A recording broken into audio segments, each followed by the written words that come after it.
Bonjour et bienvenue dans le jardin de Grandiflora.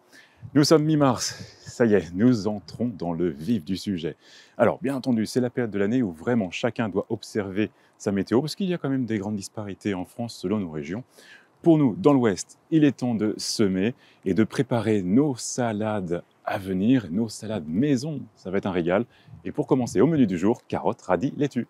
Je l'ai dit mi-février quand on a préparé ces carrés potagers, quand on les a divisés. Bon, c'est pour moi une première. Donc déjà, d'avoir des carrés, ce n'est pas des grandes longueurs pour mettre des plantations que l'on voudrait en quantité.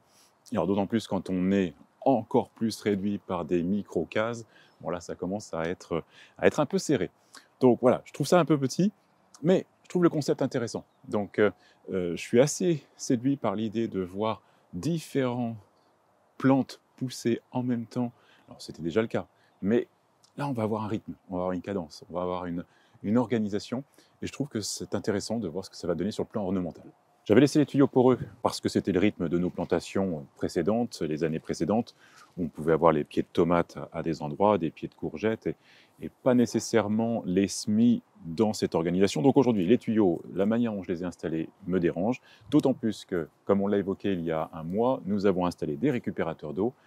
Heureusement, on a eu des bonnes pluies ces derniers jours, donc ils se sont remplis. Alors je vais retirer les tuyaux poreux, je les réinstallerai si je m'absente cet été et qu'il faut mettre à nouveau le programmateur et mettre l'eau du robinet pour arroser notre potager. Je les réinstallerai selon nos plantations. Au niveau des carottes, un espacement de tous les 30 cm, au niveau des rangs j'entends.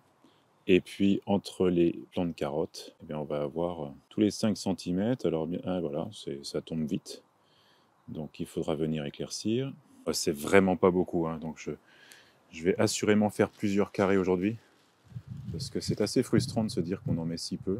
On va semer tous les 15 jours pour avoir une récolte alternée sur la saison. Donc un petit sillon de 2 cm de profondeur, et puis on rebouche. Alors chacun son astuce vis-à-vis des rangs, parce qu'en fait, c'est quand même utile de marquer les rangs qu'on a semés, parce qu'à un moment donné, les mauvaises herbes quand même commencent à se développer. Là, on voit le rang de petits pois qui est en train de sortir. Donc c'est vrai que si je n'avais pas mis le bambou pour tracer la ligne, on aurait peut-être une tendance à vouloir désherber et en fait à tirer sur nos graines, chose qu'on ne veut pas bien entendu. Donc voilà, des petites marques, c'est toujours utile pour, avant que le plant soit franchement développé, qu'on sache où il est. Et même chose pour les radis, donc une distance de 25-30 cm, 25. Là on va les écarter seulement de 2 cm puisque le plant est plus petit que les carottes, donc on va les rapprocher lors de notre semis. Alors juste une petite précision, ne faites pas ce que j'ai fait dans le sens où j'ai coupé, non pas sauvagement, j'ai coupé proprement mon sachet, mais j'ai coupé la date de péremption. Donc en fait je ne sais pas jusqu'à quand va ces graines. Donc voilà, ça c'est le petit bémol. Je pense que c'est un sachet que j'ai acheté l'an dernier, donc on devrait être autour de 2026. Mais c'est une supposition, donc surtout ne faites pas cette erreur. Et c'est souvent en fait sur les plus grands sachets, les petits ils ont bien la date de péremption, là on l'a pour les carottes. Donc voilà, donc ça c'est juste une petite précision. Ne faites pas la même erreur que moi. Faites attention à la date de péremption avant de couper votre sachet.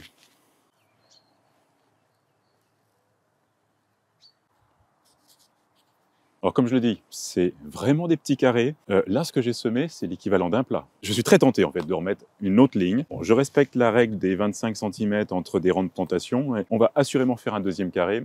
Et dans 15 jours, assurément, tant les carottes que les radis, on va refaire un deuxième rythme de plantation, de semis, de 2 autres carrés en fait pour alterner. Mais voilà, là je suis un peu frustré, j'ai vraiment envie d'en mettre beaucoup plus.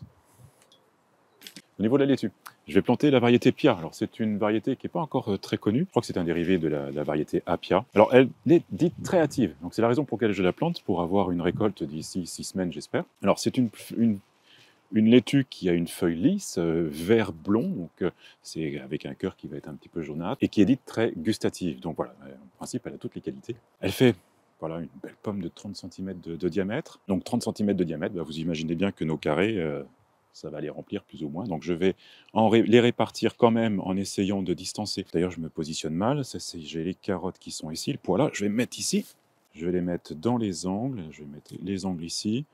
Donc comme ça, elle viendra couvrir un petit peu le bois, elle viendra dépasser ici, et puis là, je vais la mettre ici. Donc voilà, j'essaie de créer un triangle que je vais répéter 5 fois, puisque j'en ai 15 dans ma barquette. Et puis surtout, quand on les plante, on n'enfonce pas le collet. Ça, c'est vraiment le point le plus important dans les salades. C'est que le collet, la jonction racine et feuille, parce que là, il n'y a pas de tige. Donc on fait en sorte de la planter un petit peu surélevée par rapport à la terre. Voilà, donc là, on a le plaisir d'utiliser nos récupérateurs d'eau. C'est vrai que j'étais inquiet au mois de février, et on se doute bien qu'avec cette sécheresse qu'on a eue en février, les récupérateurs ne se sont pas remplis.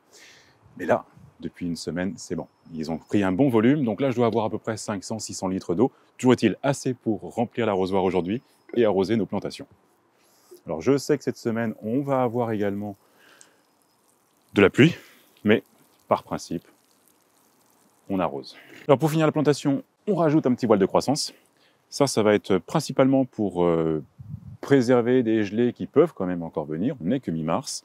Donc, on va le poser à même le sol. Le bon côté de nos carrés potagers, c'est que là, je vais retirer nos marqueurs.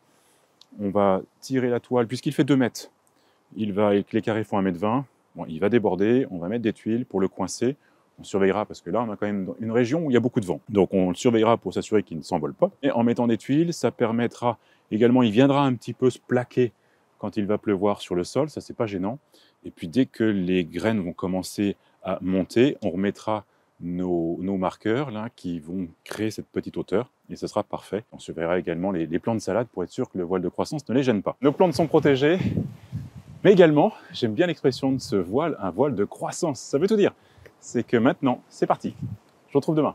Jardinez bien.